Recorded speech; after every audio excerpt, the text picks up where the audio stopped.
Bonjour, voilà, on se retrouve dans le deuxième tuto pour Zoom, pour formateur. Alors, dans la première vidéo, on a vu plus ou moins à quoi servait Zoom, comment l'installer, comment paramétrer le profil, ainsi comment programmer une réunion. On a vu aussi l'interface graphique de l'application Zoom une fois la réunion lancée. On a vu comment ajouter des participants ou admettre des participants, comment activer, désactiver sa webcam et son micro. Et aujourd'hui, dans ce tuto-là, on va voir comment partager son écran et celui des participants et le reste des objectifs qu'on avait tracés tout au départ. Voilà, je vous souhaite un bon visionnage et si vous avez des questions, n'hésitez pas à les poster en commentaire. Le lien de la première vidéo sera mis dans la description de celle-ci. Voilà, à tout de suite. Alors, dans ce tuto, on va continuer avec l'interface graphique avant de passer aux différents outils pour l'utilisation dans le cadre d'une formation ou d'une réunion à distance. Et donc, ici, dans l'interface graphique, on en a déjà discuté par rapport aux données relatives à la réunion. Ici, le volet participant que je peux activer, désactiver à partir d'ici. Donc là, si je clique une deuxième fois, je le désactive. Une fois, je le réactive. Je vois les participants ici inscrits ou qui participent à ma réunion. Alors, les informations, une fois j'active ma vidéo ou une fois je partage mon écran, je n'aurai pas accès à ces données. Mais pas de panique, si je dois renvoyer une invitation, je peux revoir les données de ma réunion à partir de ce bouton-là. Donc si je clique, je revois l'idée de la réunion, l'hôte, le nom de l'hôte, le code secret numérique ainsi que le mot de passe et puis le lien de l'invitation que je peux éventuellement le copier et l'envoyer par messagerie ou par mail. Voilà. Donc ici, par rapport à l'utilisation de Zoom, il y a tout un aspect de sécurité. Enfin, ce sont des options supplémentaires pour mieux gérer sa classe. Donc si je clique sur sécurité, je peux par exemple verrouiller la réunion. Et là, en verrouillant la réunion, je n'admets aucun participant, aucun nouveau participant. C'est-à-dire s'il y a des retardataires, ils n'arriveront pas à accéder à la réunion. Activer, désactiver la salle d'attente. Donc, soit je le fais à partir du préformatage de la réunion lorsque je la programme via le site, ou je le fais à partir d'ici si j'ai oublié d'activer ou j'ai envie de désactiver la salle d'attente. Je peux le faire à partir d'ici. Aussi, je peux autoriser aux participants de partager l'écran. Donc là, si je clique sur écran partagé, même les participants pourront partager leur écran et cela sans m'avertir ou sans demander mon autorisation. Et donc, quand on a une classe à gérer, vaut mieux désactiver cette option, quitte à l'activer au besoin et uniquement aux participants concernés. Pardon. Je peux aussi autoriser aux participants de se renommer. Donc des fois, il y a des participants qui se connectent via leur smartphone et alors on a le nom du smartphone, de l'Android utilisé ou voilà, au lieu du nom, de prénom de la personne. Donc on peut leur autoriser de renommer eux-mêmes et c'est plus significatif et évocateur lorsque on a le nom de la personne. Ils peuvent aussi réactiver eux-mêmes leur micro, sauf si je veux animer une conférence, et là je n'ai pas besoin de rentrer en interaction avec les participants. Donc je peux désactiver cette option et ainsi je désactive le micro des participants. Et peut-être ne permettre que le chat dans ce cas-ci. Voilà. Je peux supprimer un participant s'il y a voilà, un élément perturbateur, c'est comme en classe. Soit on le met en coin, soit on le vire de la classe. Ben, c'est le même principe ici. On peut supprimer un participant et puis entre parenthèses, si on supprime un participant, il ne peut pas réintégrer la salle, sauf si je me déconnecte et je me reconnecte de nouveau. Voilà, et je peux signaler même certains participants. Alors, pour les participants, si je clique sur cette petite flèche, je peux inviter, voilà. Donc, si j'ai des participants ici, mais j'ai oublié d'inviter une autre personne, donc je peux l'inviter à partir de ce bouton-là. Alors, j'ai le bouton discussion, et là, ça revient à chatter. Donc, si je clique sur discussion, j'ai le volet ici de chat. Je peux chatter et envoyer des messages à tout le monde. Et là, je peux poser, par exemple, une question destinée à tout le monde. Donc, par exemple, voilà, bonjour. Et je l'envoie. Ici, tout le monde voit mon message, tout le monde reçoit mon message. Maintenant, si je veux envoyer un message à un participant donné, donc là, je peux le choisir à partir d'ici. Donc, envoyer à, non pas à tout le monde, mais à un participant donné. Donc, je clique sur la personne concernée. Ici, dans notre exemple, il n'y en a qu'un. Voilà. Et donc là, il met le nom du participant et c'est un message personnel. Donc là, si j'envoie, voilà, bonjour. Vous voyez ici, le premier bonjour a été destiné à tout le monde, le deuxième n'est destiné que de moi aux participants concernés. Donc c'est un message privé. Voilà. On est dans la messagerie, donc là aussi je peux envoyer un fichier. Donc je peux cliquer sur fichier. Je peux partager à partir du cloud, comme je peux partager à partir de mon ordinateur si c'est un fichier local. Donc je clique sur votre ordinateur et ici je vais chercher par exemple le fichier que je veux partager. Donc par exemple... voilà une photo ici, ouvrir, et elle se met, enfin le fichier se met directement enfin il sera envoyé directement ici. Bien entendu, c'est uniquement aux participants parce que je discutais avec lui. Maintenant, si c'est à tout le monde, donc je reviens ici reparamétrer, envoyer à tout le monde. Et je clique sur fichier, je fais la même opération. Voilà.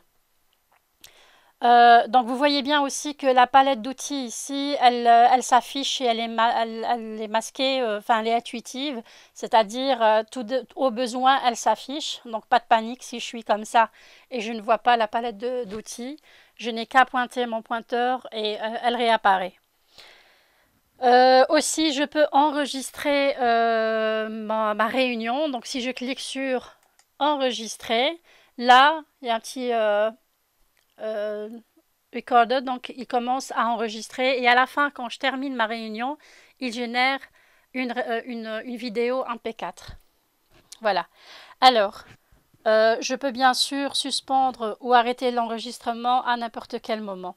Alors, le plus important dans la réunion, c'est se voir, ok, mais c'est surtout partager son écran. C'est partager le contenu, l'information. Et donc, pour partager un écran, j'ai ici écran partagé. Donc, si je clique sur écran partagé, j'ai cette fenêtre qui s'ouvre. Alors, il faut savoir que je peux partager un fichier qui existe dans mon ordinateur, un fichier, un logiciel, une page web, peu importe. Et puis je peux partager aussi ce qu'on appelle tableau blanc, ainsi que iPhone ou iPad. Ça fonctionne uniquement avec Apple. Et donc, en tout cas, pour tout ce qui est à partager avec les participants, il faut savoir que l'élément à partager doit être ouvert à l'avance parce qu'il ne me permet pas de partager tout le contenu de mon ordinateur. Il ne permet de partager que les éléments qui sont ouverts, c'est-à-dire les fenêtres ici. Ce que vous voyez ici, c'est des fenêtres ouvertes. Voilà. Donc, supposons je veux partager mon PowerPoint, eh bien, en cliquant sur écran partagé, ensuite je sélectionne l'élément à partager et je clique sur partager. Une fois que j'ai partagé l'écran, les participants visualisent cet écran partagé sur leur écran. Et alors tout ce que je fais, tout ce que je sélectionne, toutes les manipulations sur cet écran, les participants le visualisent à l'exception des boîtes de dialogue. Donc, par exemple, si j'active la boîte de dialogue paragraphe ici, cette fenêtre n'est visualisée que par moi-même. Les participants ne le voient pas. Voilà, c'est, je dirais, peut-être une contrainte dans Zoom quand on ouvre les boîtes de dialogue et malheureusement, elles ne sont pas visibles par les participants. Euh, Par contre, si je dois changer de fenêtre, donc par exemple ici, j'ai montré Zoom, j'ai montré PowerPoint, pardon, et j'aimerais montrer maintenant la page web. Si je bascule directement sur la page web, les participants ne voient pas ce nouveau écran, ce nouvel écran. Ce qui est affiché chez eux reste PowerPoint. Pour pouvoir basculer en partageant les écrans, je dois revenir ici et cliquer sur Nouveau partage. Donc à chaque fois que je veux basculer d'un écran à un écran et pouvoir partager tous ces écrans avec mes participants, je dois à chaque fois passer par là. Nouveau partage. Je reviens à la première fenêtre de partage et là je bascule entre les fenêtres. Donc si je veux vraiment partager ma page web, je clique ici et je clique sur partager. Et ainsi, je suis sûre que mes participants visualisent la même chose que moi. Voilà. Donc en partageant ici, je peux toujours utiliser les outils qui me sont offerts, comme par exemple les annotations. Donc je peux cliquer sur annoter et là j'ai pas mal d'outils pour expliquer certaines choses. Donc par exemple, si je veux entourer un élément important par exemple, je peux faire ceci et les stagiaires, les participants visualisent ce que je suis en train de faire. Je peux écrire un texte. Donc par exemple ici, voilà, je peux par exemple, tout ce que je peux annoter est visualisé par les participants sur leur écran. Voilà. Donc ça c'est intéressant pour rendre un peu l'apprentissage plus simple que de juste partager un écran. Une fois que j'ai terminé, je peux fermer cette palette ici. Alors, il y a d'autres outils qui sont intéressants, c'est le contrôle à distance. Et donc, je peux donner la main aux participants de manipuler mon écran à moi en cliquant sur contrôle à distance. Voilà, je peux accepter toutes les demandes automatiquement. Donc, s'il y a quelqu'un qui veut manipuler mon écran, c'est accepté d'office. Comme je peux aussi partager mon presse-papier, je peux donner le contrôle de la souris et du clavier et normalement ici vous avez la liste de tous les participants. Je peux leur donner à tous le contrôle en même temps ou bien je spécifie le participant à qui je veux donner la main, ce qui est plus plausible et plus logique dans l'apprentissage. Donc par exemple, je veux que la personne utilise mon écran, je peux cliquer voilà, sur tel participant en attente de participants pour contrôler votre écran. Donc ici, chez le participant, c'est dans l'écran, sur l'écran du participant, et ça s'affiche comme quoi il a la main pour utiliser mon écran à moi. Et là, je lâche ma souris et je suis avec l'autre ordinateur, c'est-à-dire l'ordinateur du participant. Et là, je peux, par exemple, voilà, c'est moi qui manipule ici, enfin c'est le participant, je veux dire, qui manipule ici.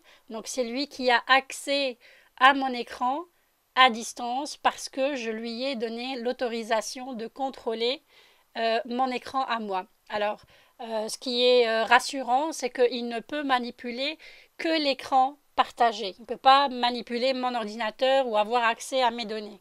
Donc, il ne manipule que ce que j'ai partagé, que ce que j'ai partagé consentement, bien sûr. Voilà, ça peut être intéressant dans le cadre, par exemple, d'exercices, d'exercices de Microsoft Excel, où je demande de la personne à, par exemple, à définir une formule ou faire un calcul, mais pour vérifier ses acquis, je l'invite à le faire sur mon écran à moi, et comme ça, je vois exactement comment le participant procède pour faire telle ou telle action. Donc, c'est intéressant. Voilà. Après, à n'importe quel moment, donc là, moi, l'animatrice revient et reprend le contrôle, si vous voulez, de la souris et je peux, à n'importe quel moment, arrêter le contrôle à distance. Voilà. Donc là, même si je manipule avec l'autre ordinateur comme participant, je n'ai plus accès à cet écran. Dans les plus, j'ai ici voilà, d'autres options si vous voulez. Toujours accessible même via la première fenêtre, à savoir les discussions, l'enregistrement, l'information sur la réunion, etc. Bien sûr, je peux à tout moment désactiver les annotations des participants, ainsi que d'autres options. Voilà. Je vais arrêter le partage. Donc quand j'arrête le partage, je reviens automatiquement à mon écran de départ. Donc si les caméras sont activées, ben, je revois tout le monde. Sinon, je reviens à cet écran-là. Alors concernant le partage, je peux cliquer ici sur la petite flèche. Et là, j'ai par défaut un participant à la fois qui peut partager, comme je peux aussi donner la main à plusieurs participants qui peuvent partager simultanément leur écran. Alors, personnellement, je ne trouve pas l'intérêt de le faire. Sinon, ça va être folklorique et tout le monde partage n'importe quoi. L'idéal, c'est de donner au besoin la main ou la possibilité de partager aux participants concernés. Je peux cliquer aussi sur Options de partage avancé et là, c'est moi qui décide combien de participants peuvent partager en même temps. Donc l'idéal, c'est de garder un participant à la fois qui peut partager seulement l'hôte ou tous les participants. Je conseille de garder l'hôte qui a la possibilité de partager par défaut. Alors, pardon. Si je veux donner la main au participant de partager son écran, je peux le nommer aussi comme animateur. Et là, je lui donne, si vous voulez, tous les contrôles d'un animateur, y compris le partage de l'écran. Donc, je clique sur nommer animateur. Voilà. Et là, il me demande toujours de confirmer si je veux bien changer l'hôte et choisir participant. Je dis oui. Voilà. Participant est désormais l'animateur. Sur l'écran du participant, il lui affiche le même message, comme quoi c'est lui l'hôte. Et là, il peut avoir accès au partage de l'écran. Et donc, je deviens moi comme participant. Je n'ai plus les mêmes outils de tout à l'heure comme animateur principal. Et donc là, à partir de mon écran, enfin de l'ordinateur du participant, on va partager un écran pour vous voir plus ou moins comment ça se passe. Donc ici, par exemple, voilà, je partage n'importe quel écran juste pour que vous puissiez voir à quoi ça ressemble. Voilà, participant à partager son écran. Et donc là, vous voyez bien que ce n'est pas mon écran à moi, mais c'est plutôt l'écran du participant. Et ainsi, ça peut favoriser une interaction. Par exemple, si le participant a du mal à faire une action donnée sur un logiciel donné, il peut partager son écran pour que ça soit plus parlant, pour que l'animateur ou le formateur puisse regarder où ça cloche, ou visualiser son travail, ou corriger son travail, etc. Voilà. Une fois il termine le partage, il arrête. Et là, il peut redonner la main au enfin, à l'animateur principal.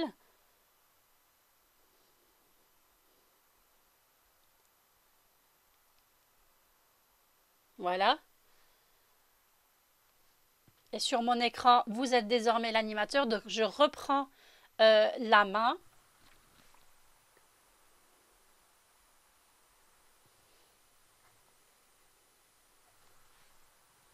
Et j'attends que mon participant arrête le partage pour que j'ai entièrement la main de nouveau. Voilà.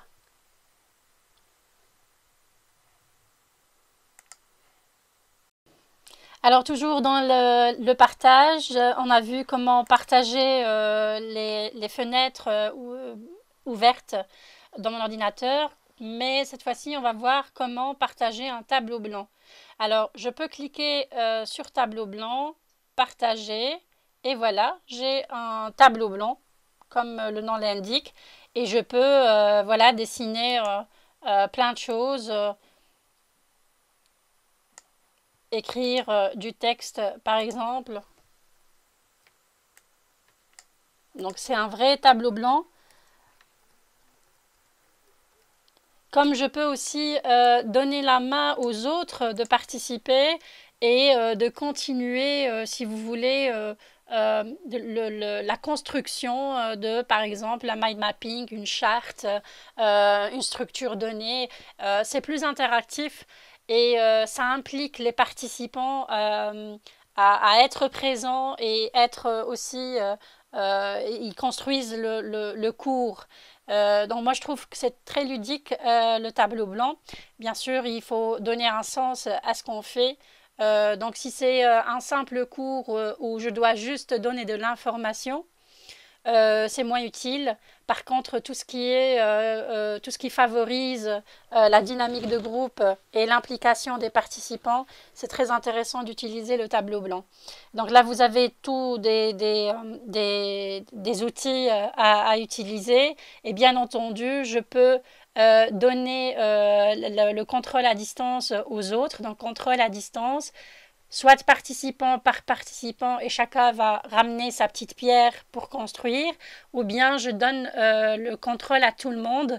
Là, ça va être un peu rigolo parce que tout le monde, avec sa souris, va construire un petit quelque chose sur le tableau blanc.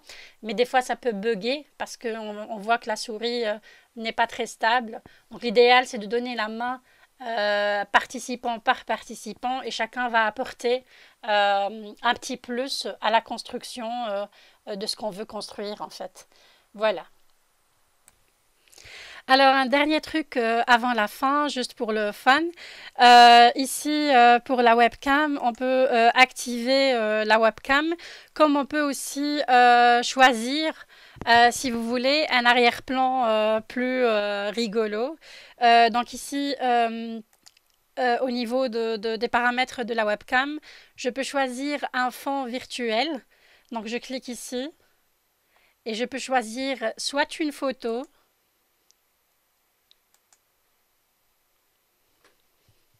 soit une vidéo.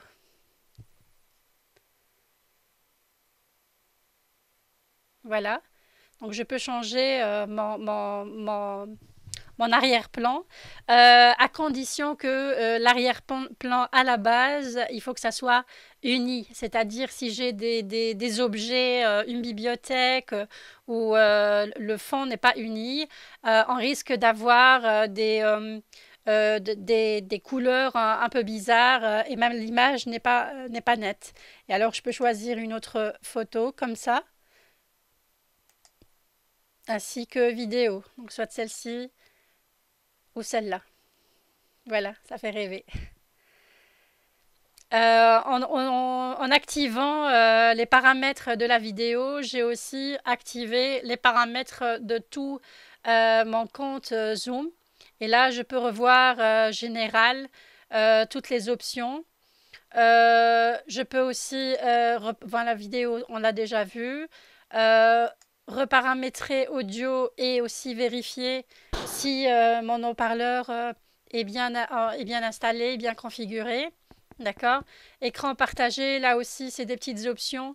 de partage d'écran et ainsi de suite. Alors, un des derniers éléments avant de se quitter, c'est l'enregistrement. Donc, on avait dit qu'on pouvait enregistrer la réunion ou la formation. Donc, à la fin de de la réunion, on peut arrêter l'enregistrement, bien évidemment, tout en pouvant aussi le suspendre au cours de la réunion. Et donc, une fois on a lancé l'enregistrement et on termine la réunion, on clique sur arrêter l'enregistrement.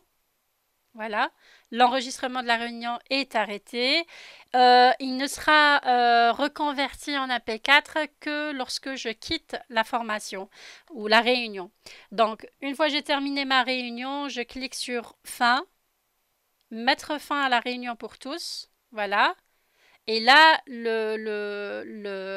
y a eu la conversion de la vidéo en MP4 et ça s'enregistre ici.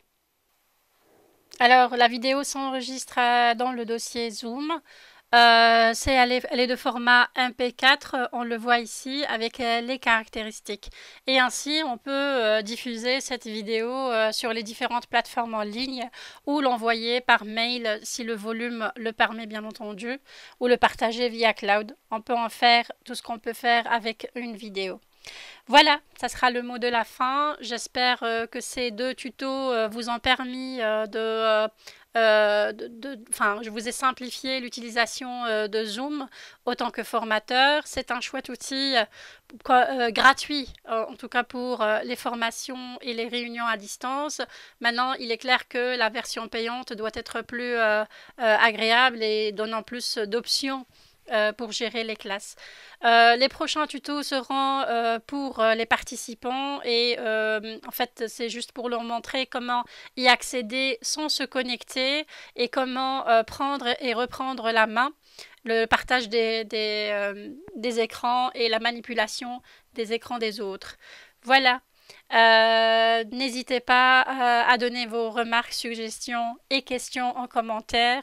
N'oubliez pas de vous abonner à la chaîne et merci pour le visionnage. À bientôt!